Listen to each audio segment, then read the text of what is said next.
निकाल किती अवघड होता खरंच परीक्षकांचीच परीक्षा होती आज, पण त्यांनी निकाल दिलेला आहे माझ्या हातात आणि सातही स्पर्धक संघ त्यांचे प्रतिनिधी माझ्या बाजूला उभे आहेत. मी विनंती करतो दोन्ही परीक्षकांना कृपया इथे यावं.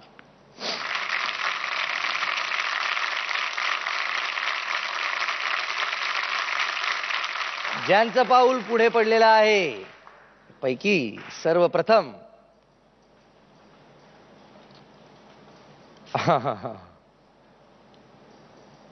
पहिलं नाव ते आहे ज्यांनी 5 वर्षांपूर्वी ही इच्छा व्यक्त केली होती की तसं व्हावं, ते आज झालं आणि त्यांनाच पहिलं मानाचं कडं मिळतंय. Amey Gawan and group. त्यांनी इच्छा व्यक्त केली होती सारेगमप मध्ये की त्यांचा एक बँड असावा आणि तो बँड त्यांनी आज इथे आणला आणि या कार्यक्रमाच्या निमित्ताने त्यांना पहिलं मानाचं कडं मिळतं. थँक्यू. त्यानंतर वेळ आहे नागपूरची सुमेधा मंगेश त्रिफळे.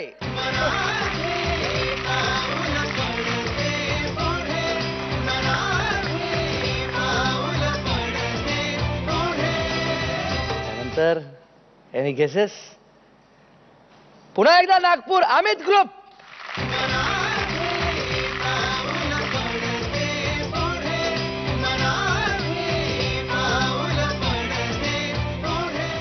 शेवटची 2 पावलं गौरव भंडारी औरंगाबाद.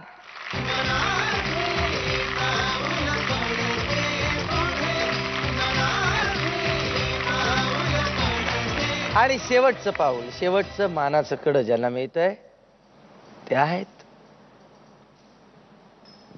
मुंबईचे आनंद साटम.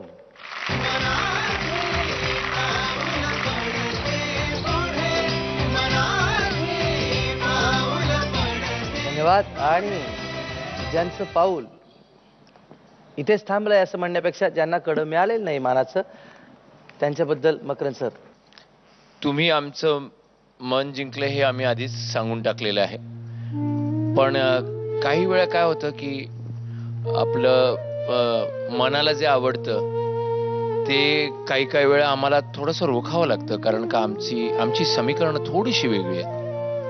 आम्ही हा कार्यक्रम जो केला आहे मराठी पाऊल पडते पुढे, त्याला काही विशिष्ट असे म्हणू शकतो की काही स्किल्सची रिक्वायरमेंट आहे.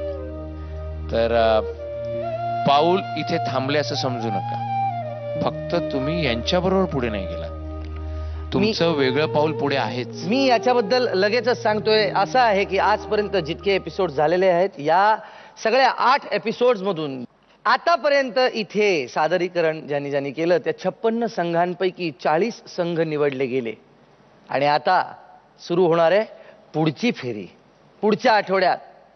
पण त्याच्याबरोबर आणखी एक आनंदाची बातमी ही आहे की ज्यांची पावलं तिथेच थांबली त्या 16 संघांपैकी कुठल्या तरी 2 किंवा 3 किंवा 4 मला माहित नाही, पण कमीत कमी 2 संघांना मात्र पुन्हा एकदा या 40 लोकांबरोबर या 40 स्पर्धक संघांबरोबर कम्पीट करण्याची संधी मिळणार आहे. पुन्हा एकदा स्पर्धेत उतरण्याचा मान त्यांना मिळणार आहे. पुढच्या आठवड्यात पुढचं पाऊल या 40 संघांचं बघण्यासाठी मी उत्सुक आहे, तुम्ही सुद्धा उत्सुक आहात मला ठाऊक आहे. त्यामुळे कुठेही जाऊ नका. पुढच्या आठवड्यात वेळेत टीव्ही सेट ऑन करा आणि फक्त झी मराठी लावा आणि पाहायला विसरू नका केसरी सोबत मराठी पाऊल पडते पुढे.